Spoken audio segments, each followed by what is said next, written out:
Good evening.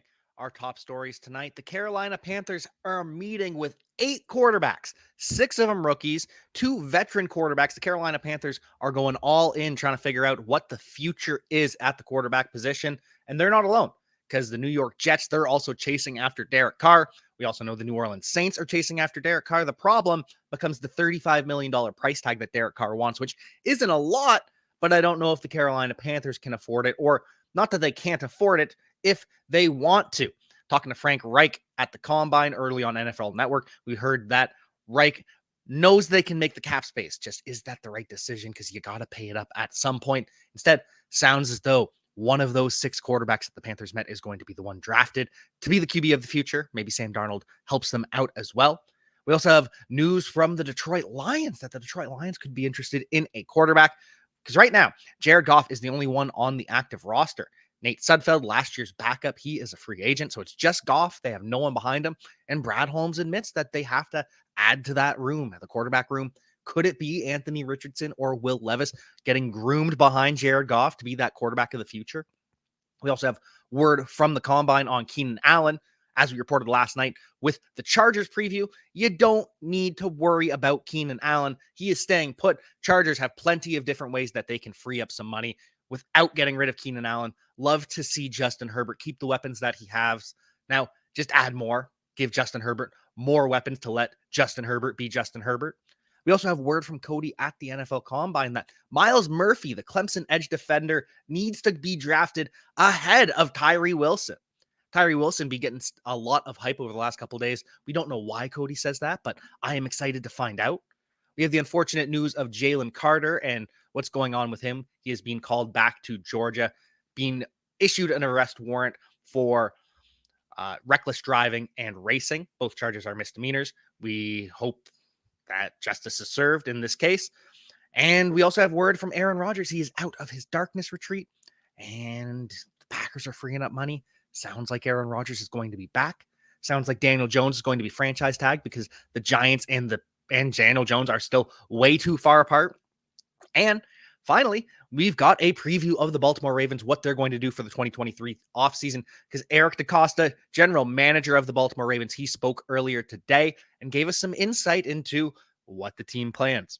Spoiler alert, it's the franchise tag for Lamar Jackson. All that and much, much more on Player Profiler Today.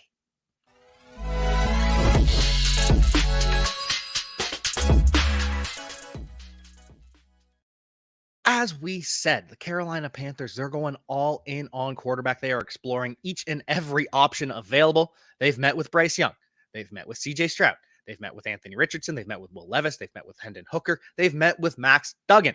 6 rookies that they have met with. They met with 5 before Frank Reich took the podium, and then they met with another one after. And they've also met with Derek Carr. Derek Carr, we know, looking for $35 million a year. We don't know if that is in the budget for the Carolina Panthers, but they're going to try their best to land Carr or someone else to be that bridge quarterback for the quarterback of the future, including Sam Darnold. Panthers are still talking to Sam Darnold about what it would take to bring him back, what his number is, what he wants to get paid. Because Darnold would likely be the week 1 starter unless the Panthers can trade all the way up. But even still, they may allow their quarterback to sit back and develop, put Sam Darnold out there to start as the sacrificial lamb before QB1 takes over. It's a win-win for Darnold because he gets paid. He gets to start for a little bit, put more tape out there, and the Panthers don't have to rush some quarterback that's not ready out there. So as for Derek Carr, he's met with the New York Jets, and he met with Jets owner Woody Johnson as well. And he met with the New Orleans Saints again. Now, he's previously met with the owner of the New Orleans Saints. He didn't meet this time at the Combine. She's not there at the Combine. But still, Derek Carr, he's taken visits. I think he's going to ultimately end up with the Jets, but it could be the Saints still. Could be the Panthers. Just seems less likely because Aaron Rodgers is staying with the Green Bay Packers. We don't know that for sure, but all signs point to the Rodgers return. And we know the Packers are kind of over Aaron Rodgers. We know they're ready to see what life is like after Aaron Rodgers. But Rodgers holds all the cards. He has way too big of a cap number to just move. If the Packers don't have his permission, they'd have to rework a contract, which sounds like they're going to. Already freed up $40 million in cap space. And they're now right around the cap mark restructured Jair Alexander, restructured Preston Smith. Earlier today, they ended up restructuring, who did they restructure? Oh, Kenny Clark, the nose tackle, and they restructured Aaron Rodgers, forced him to take a pay cut too. So freed up a bunch of money for the Green Bay Packers. Aaron Rodgers gonna be back for one last run with Green Bay. Sorry to say, if you're hoping to see Jordan Love, it ain't happening. We also have the Detroit Lions. Brad Holmes was on NFL Network earlier today, and when he was asked about taking a quarterback at round 1, well, obviously we like Jarrett. He's our starter, but we don't have a lot behind him. We need to add some pieces to that room. They need to add some pieces to that quarterback room. And he admits it could be in free agency, could be in the draft, but the fact that the Lions are open to adding a quarterback, period, that is good news for fantasy gamers, because if they're open to Anthony Richardson, if they're open to Will Levis, whoever that dual threat quarterback is for the Detroit Lions, if they're allowed to develop properly, sit behind Jared Goff for a year, just, oh my goodness, it's going to be lights out. It's going to be phenomenal. I cannot wait to see what the future holds for the Detroit Lions with that 6th overall pick. If it is a quarterback, if it's a quarterback, if it's Anthony Richardson, the sky is the limit with that offense, with that offensive line, with some time to be seasoned behind Jared Goff. We also know that Cody thinks the Lions are taking a quarterback. He had CJ Stroud going to the Lions in his latest mock draft. Stroud's continuing to climb up boards as well, though. It is a great time of year. There's so much going on around the NFL. We've also got Keenan Allen. Keenan Allen staying put. He is the Andre Reed, the Charlie Joyner of the Los Angeles Chargers. Keenan Allen ain't going nowhere. Told you it was possible. Still possible that Khalil Mack ends up staying with the Chargers as well. There's plenty of different maneuvers the Chargers can make to free up the money to just field a competitive team and get well underneath the cap. We also have Jalen Warren, or not Jalen Warren, sorry. We have Miles Murphy. We have Miles Murphy, who needs to be drafted ahead of Tyree Wilson. I don't know why. I am very, very much looking forward to hear Cody talk about why Miles Murphy over Tyree Wilson, but that was his biggest takeaway, in my opinion, from being at the Combine today. We also had other reports from the Combine that Daniel Jones and the Giants, they seem like they are very far apart. Franchise tag's $32 million, and the Giants would be happy to pay that, I'm sure, rather than having to cave and give Daniel Jones that $45 million contract that he so desperately seeks. Daniel Jones headed for the franchise tag. They'll reassess after this year, but looks like they have reached an impasse between the New York Giants and Daniel Jones. Continue to follow along at Roto Underworld on Twitter, at Profiler_NFL on Twitter, at Profiler_CFB on Twitter. All the different player profiler accounts bringing you all the news that you need, coming from Cody Carpentier at Carpentier NFL, live at the NFL Combine right now. He's going to be coming to you later tonight, I believe, or I don't know if they're coming to you tonight. They'll be live plenty throughout the week, throughout the Combine, bringing us all sorts of news. And if you want to keep seeing this news come to you, if you want to support us, sign up for the all-in package right now. You'll have access to everything we have access to. You'll get the Dynasty Deluxe. You'll get the DFS Dominator. You'll get the rankings for the regular season. You will get everything that I have access to. Sign up now. Use promo code Jack for $10 off. $180 value for $120. You'll make your money back during the season with the websites that we promote, including Underdog Fantasy. You can start drafting now on Underdog. If you use promo code Underworld, $100 deposit match. You put in $100. Underdog gives you $100 with promo code Underworld, and you can now start making your money back that you invested in yourself with the all-in package. Make it back on Underdog. Friends over at Underdog, just the best ball that you can find, and it's already happening now. Don't miss out. And if you're the Baltimore Ravens, are you going to miss out on Lamar Jackson? Has the sun set on Lamar Jackson and the Baltimore Ravens? Because according to Eric DaCosta, according to the general manager of Baltimore, they have 5 or 6 different options that they're going to follow depending on how things shake out over the next 10 days. And I'm sure what that means is, well, we've got 10 days until the franchise tag deadline. And as Eric DaCosta said, as the general manager of the Ravens admitted, we're going to use a franchise tag if we can't reach a deal, whether it's the exclusive franchise tag or it's the non-exclusive. And if it's a non-exclusive franchise tag, that seems more unlikely because Lamar Jackson is worth more than 2 first-round picks. Given the market for Deshaun Watson, given the fact that it was 3 first-round picks for Deshaun Watson, and there's less question marks with Lamar Jackson, Deshaun Watson set the market for the quarterback price tag, both in terms of giving them a new contract and trading for a star quarterback. So the Ravens, I can't see them giving Lamar Jackson the non-exclusive tag because if a team comes in and gives an offer the Ravens don't match, it's only 2 first-round picks. And only 2 first-round picks, nothing to sneeze at, but they could get more. The possibility for them putting the non-exclusive tag on is letting Lamar Jackson go out there and seeing what else is available. Seeing, hey, we're not giving you a fully guaranteed contract. We're betting no one else will too. And that would be a silly bet for the Baltimore Ravens to make, but it's a possibility. And if someone does offer Lamar Jackson a fully guaranteed contract, the Ravens can just look at that and say, well, we were wrong. This is what you're worth. You're signing it to stay with us, because that's how the non-exclusive franchise tag works.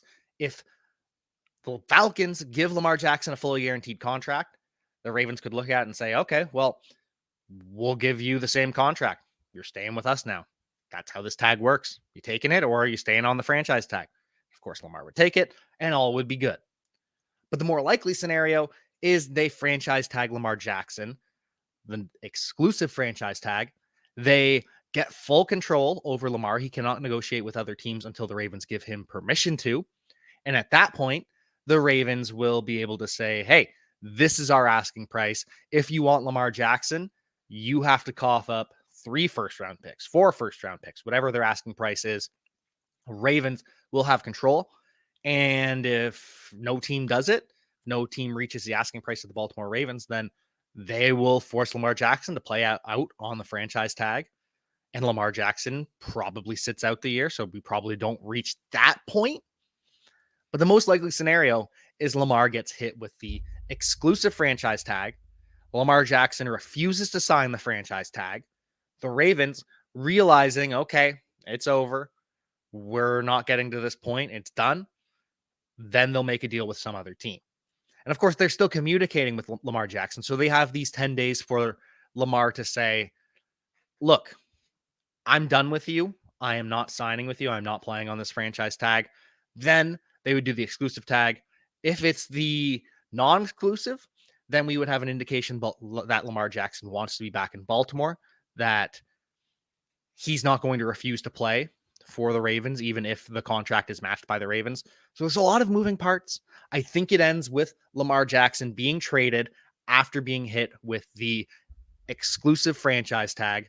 $42 million would be the cap hit for Lamar Jackson this year, and then he would be traded.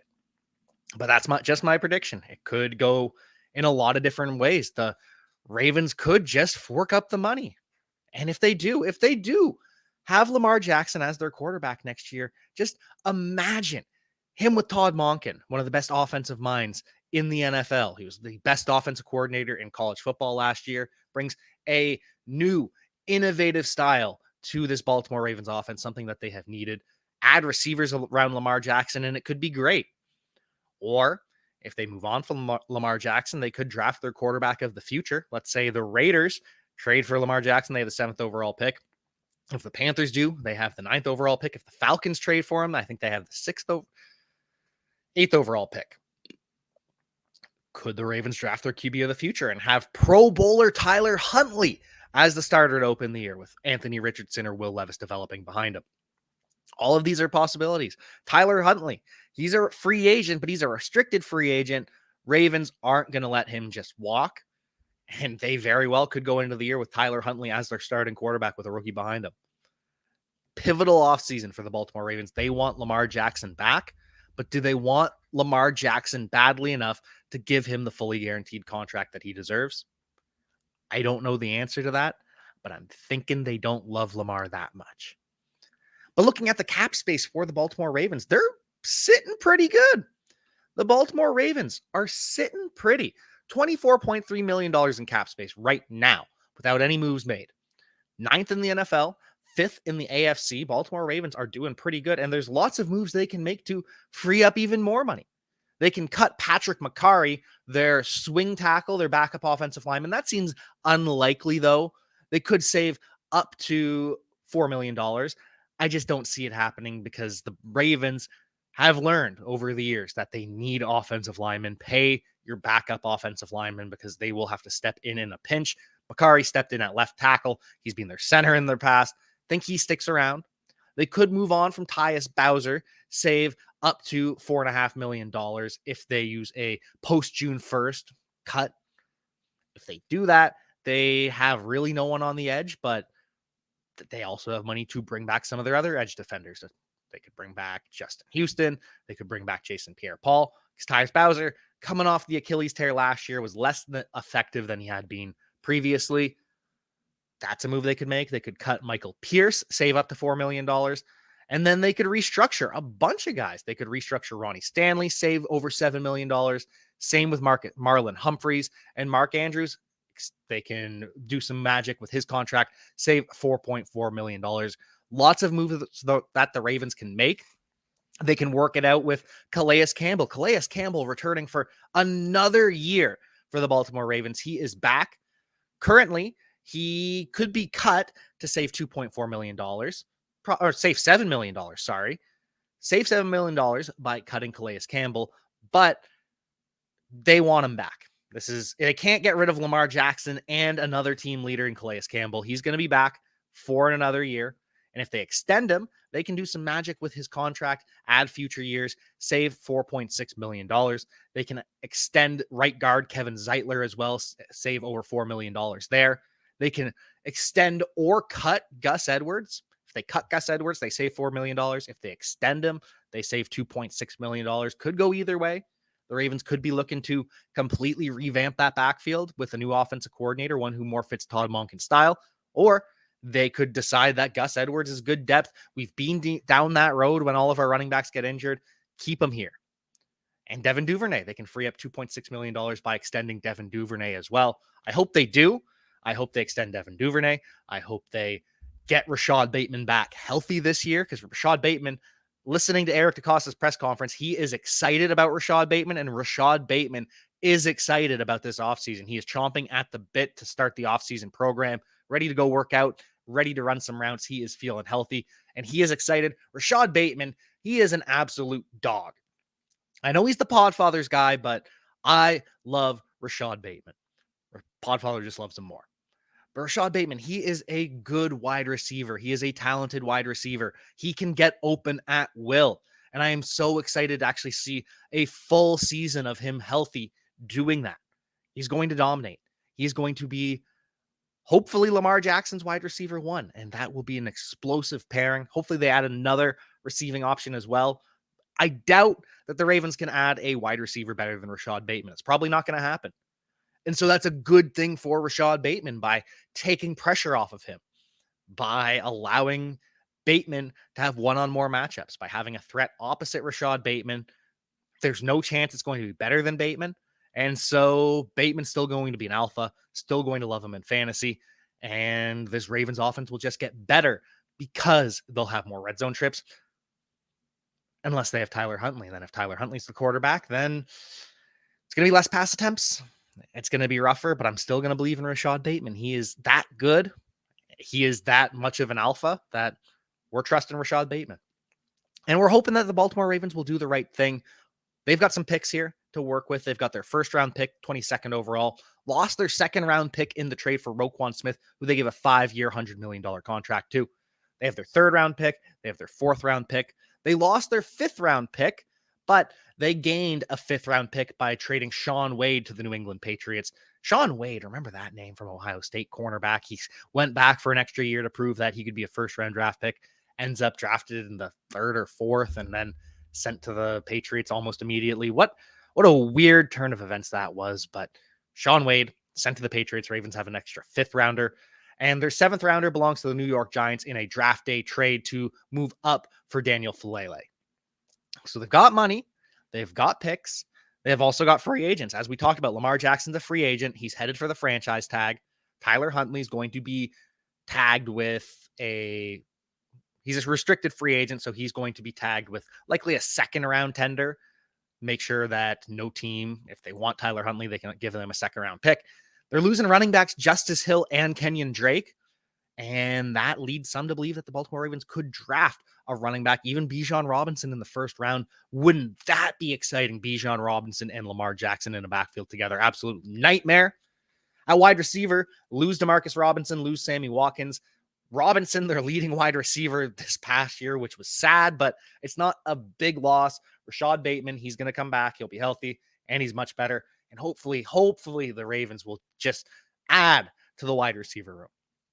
And on defense, got some corners that are free agents. Marcus Peters is a free agent. He's been with the team ever since he came over from the Los Angeles Rams, being a cornerstone for them. He's a free agent. Ravens want to have him back. Unknown whether or not they will be able to pay Marcus Peters and Lamar Jackson and some of these other players. Kyle Fuller started the season for the Baltimore Ravens. He ended his season early, tore his ACL. He's a free agent. Then some depth guys as well. Same with on the edge. Justin Houston's a free agent. Jason Pierre-Paul's a free agent. And then some of the guys that they signed because everyone was injured to start the year. Steven Means tears his Achilles, misses the whole season.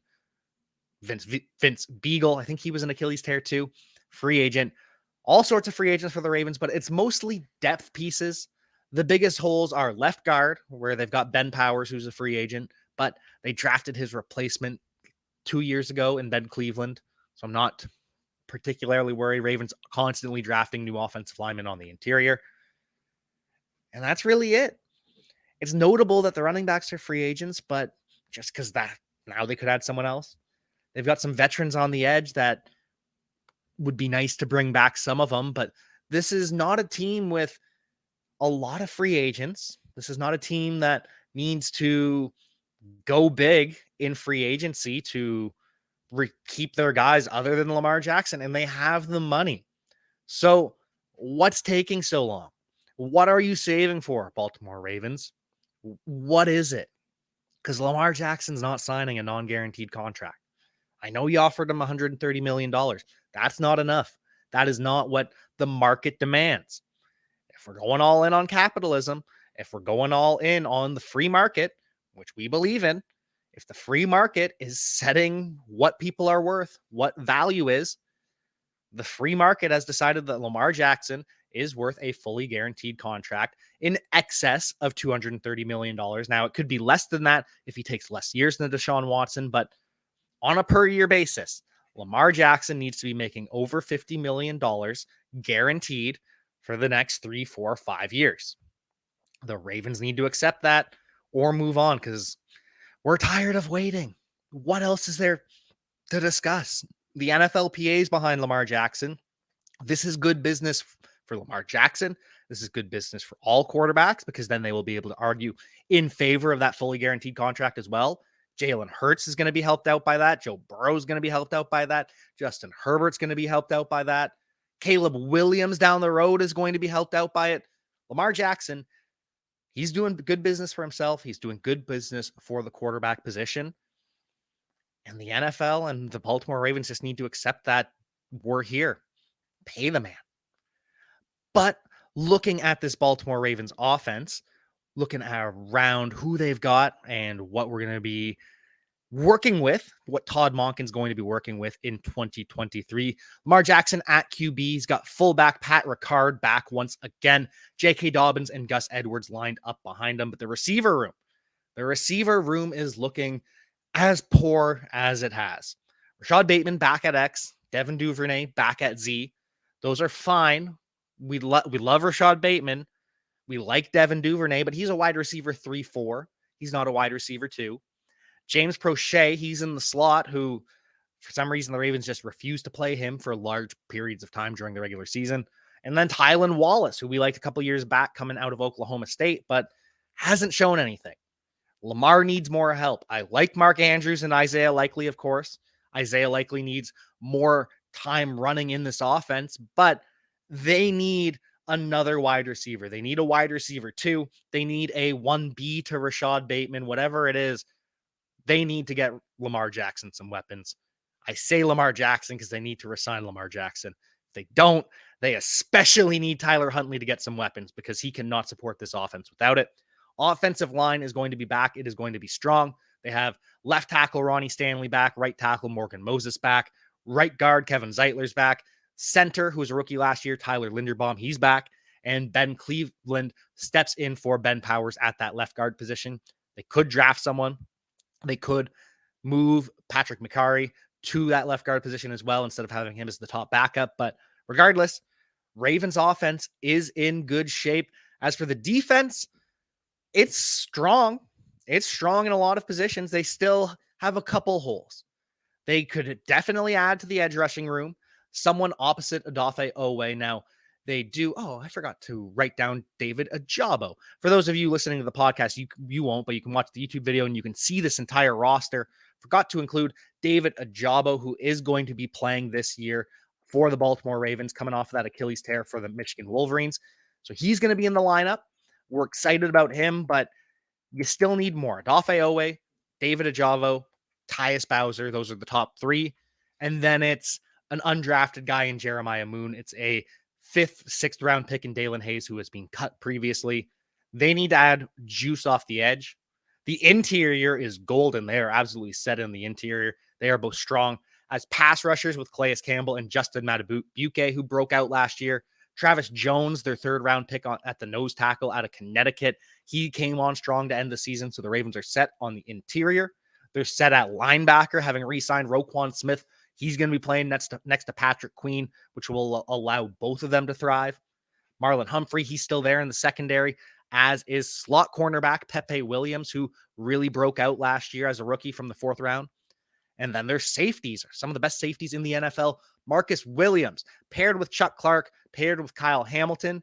Now, there are rumors that the Ravens could cut Chuck Clark, which wouldn't make any sense. They would only save $3 million by cutting Chuck Clark. If anything, they will trade him, but Ravens aren't in the business of getting rid of players just to get rid of them. So Chuck Clark could be back. If not, Kyle Hamilton. Kyle Hamilton spent a lot of time in the slot for the Baltimore Ravens last year. He is versatile. He is large. He is lanky. He can get his hands on some pass breakups, and Marcus Williams back there picking off passes as well. So the Baltimore Ravens, there's a couple moves that they've got to make.